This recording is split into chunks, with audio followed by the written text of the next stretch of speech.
திருப்பூர், ஈரோடு, சேலம், நாமக்கல் மாவட்ட பகுதிகளில் இப்போ சென்று கொண்டிருக்கின்றோம். தொடர்ந்து இன்னும் தென் மாவட்டங்களுக்கும் மற்றும் டெல்டா பகுதிகளுக்கும் செல்ல நாங்கள் திட்டமிட்டிருக்கின்றோம் தோழர்களே.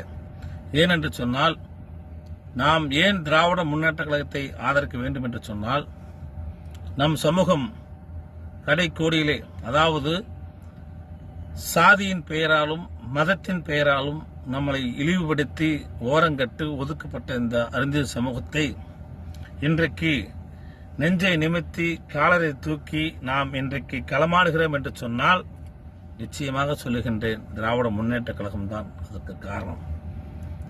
நம் சமுதாயத்தினுடைய வரலாற்றுகளை மீட்டெடுத்த நம் தலைவர்களை பற்றி சொல்ல வேண்டும் என்று சொன்னால், அனைவரும் அறிந்த தலைவர்கள்தான். குறிப்பாக சொல்ல வேண்டும் என்று சொன்னால், ஆதித்தமிழர் பேரவை நிறுவன தலைவர் ஐயா அதியமான் அவர்களும், தமிழ் புலிகள் கட்சியினுடைய தலைவர் அண்ணன் நாகை திருவள்ளுவன் அவர்களும், திராவிட தமிழர் கட்சியினுடைய தலைவர் அண்ணன் வெண்மணி அவர்களும், மற்றும் அதாவது தென் மாவட்டங்களிலே களமாடுகின்ற ஆதித்தமிழர் கட்சியினுடைய தலைவர் ஜக்கையன் அவர்களும், அனைத்து தலைவர்களும் போராடியதன் விளைவாக நம்முடைய சமூகம் வீரமுள்ள, தியாகமுள்ள, உணர்வுள்ள, மானமுள்ள சமூகம் என்பதை நிரூபித்து காட்டுகிறார்கள் நம்முடைய தலைவர்கள். அதாவது எப்படி என்று சொன்னால், இங்கே நெல்லையிலே பூலித்தேவர் படைத்தளபதியில் இருக்கக்கூடிய மாமன்னர் ஒண்டியூரின் வரலாற்றை மீட்டெடுத்து அதுக்கு திராவிட முன்னேற்ற கழகம் அங்கே மணிமண்டபம் அமைத்து சிலையுடன் மணிமண்டபம் அமைத்து பெருமை சேர்த்தது.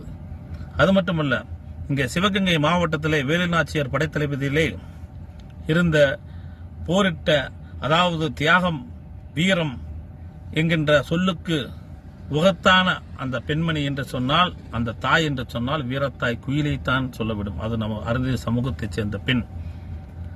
அப்படி அந்த சமூகத்தில் அந்த வீர வரலாற்றை பறைசாற்றுகின்ற வகையிலே திராவிட முன்னேற்ற கழகம் வேலுநாச்சியார் படைத்தளபதியிலே இருக்கக்கூடிய குயிலி அவர்களுக்கு முழு உருவ வெங்கல சிலை அமைத்து கொடுத்தது. அது ஒரு மிகப்பெரிய ஒரு வரலாறு.